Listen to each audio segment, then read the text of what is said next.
నువ్వు తినేదానికి ఇది చాలే అనుకోవచ్చు, కానీ ఇంకోటికి ఇచ్చేదాన్ని మాత్రం గొప్పది ఇచ్చినప్పుడే, ఎందుకంటే ఇదే నీకు రిటర్న్ అయ్యి వస్తుంది ఇంకో రూపంలో.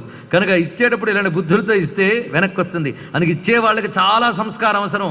ఎందుకంటే ఒకవైపు పురాణాలు వింటూ ఉంటారు, మళ్ళీ రేపటి నుంచి ఇదే పని చేస్తూ ఉంటారు. అదే బాధాకరమే.